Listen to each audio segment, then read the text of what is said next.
বিসমিল্লাহির রহমানির রহিম। আজকের ভিডিওতে আমরা শুনব মহান নবী ইব্রাহিম আলাইহিসসালাম ও চারটি পাখির এক বিস্ময়কর গল্প।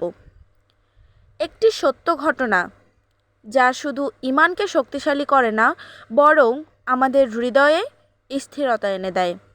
গল্পের শেষে আছে একটি গভীর শিক্ষা, তাই পুরোটা মনোযোগ দিয়ে শুনবেন। ইব্রাহিম আলাইহিসসালাম ছিলেন আল্লাহর প্রিয় বন্ধু, খলিলুল্লাহ।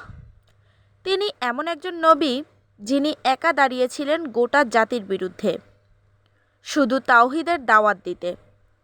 তার জীবনের প্রতিটি মুহূর্ত ছিল পরীক্ষায় ভরা। বাবা রাজা, আগুনের যন্ত্রণা এবং নিজের সন্তান কোরবানির ইচ্ছা, কিন্তু একটিবারের জন্যও তিনি আল্লাহর উপর থেকে বিশ্বাস সরাননি। একদিন ইব্রাহিম আলাইহিসসালাম আল্লাহর কাছে একটি অনুরোধ করলেন। তিনি বললেন, হে আমার প্রভু, আপনি কিভাবে মৃতকে জীবিত করেন?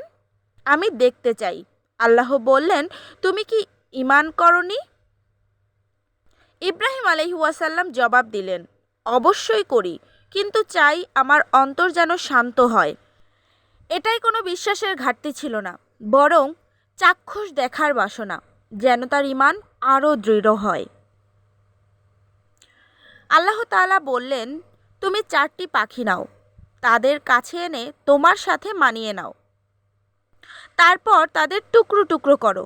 এরপর প্রতিটি পাহাড়ে একটি করে ভাগ রেখে দাও। তারপর তাদের ডাকো, তারা দৌড়ে তোমার কাছে ফিরে আসবে। কেমন পরীক্ষা, কেমন পরীক্ষা, কেমন শিক্ষা এটা! ইব্রাহিম আলাইহিসসালাম কিছু না ভেবে আল্লাহর হুকুম পালন করতে শুরু করলেন। ইব্রাহিম আলাইহিসসালাম চারটি পাখি সংগ্রহ করলেন। কবুতর, শান্ত ও নিরীহ; মুরগি, ঘরোয়া প্রাণী; কাক, চতুর ও দ্রুত; ময়ূর, সৌন্দর্যের প্রতীক। তিনি পাখিগুলোকে কাছে রাখলেন কিছুদিন। পাখিগুলোর সাথে সখ্যতা গড়ে উঠল। তারপর আল্লাহর আদেশে টুকরো করে ফেললেন। ইব্রাহিম আলাইহিসসালাম প্রতিটি পাখির অংশগুলো সংগ্রহ করে চারটি ভিন্ন পাহাড়ে রেখে এলেন। মাথা, পাখা, বুক, লেজ সব ছড়িয়ে ছিটিয়ে দিলেন। কিন্তু এই পুরো কাজের মধ্যে কোথাও তার মুখে অনুশোচনার ছায়া নেই। তিনি জানেন এটা কোনো নিষ্ঠুরতা নয়, বরং আল্লাহর আদেশ, এবং এর মধ্যে লুকানো আছে একটি বড় শিক্ষা। এরপর ইব্রাহিম আলাইহিসসালাম চারটি পাখিকে ডাক দিলেন। হঠাৎ করেই এক অবিশ্বাস্য দৃশ্য শুরু হলো। পালকগুলো বাতাসে উড়ে চলল, হাড়গুলো একে একে জোড়া লাগলো। মাথা, চোখ, পাখা সবকিছু মিলিয়ে আবার নতুন করে জীবিত হয়ে গেল পাখিরা। তারপর তারা উড়ে এসে ইব্রাহিম আলাইহিসসালামের কাঁধে বসে পড়ল, ঠিক যেভাবে তারা আগে ছিল। এটা ছিল এক জীবন্ত প্রমাণ, আল্লাহ মৃতকে যেভাবে চান সেভাবেই জীবিত করেন। এই ঘটনা শুধু একটা মুজিজা ছিল না, এটা ছিল ঈমানের পরীক্ষা, বিশ্বাসের শিক্ষা। ইব্রাহিম আলাইহিসসালাম জানতেন আল্লাহ পারবেন, কিন্তু তিনি চাইছিলেন চাক্ষুষভাবে বুঝতে, যেন তার হৃদয় সম্পূর্ণ প্রশান্ত হয়। এই গল্প আমাদের শেখায়, ঈমান মানে শুধু মুখে বলা নয়, ঈমান মানে আল্লাহর হুকুমে চোখ বুজে চলা। ঈমান মানে ধৈর্য, পরীক্ষা ও বিশ্বাসের স্থিরতা। আজকের যুগে মানুষ যুক্তি খোঁজে, প্রমাণ চায়, অলৌকিকতার মধ্যে সন্দেহ করে।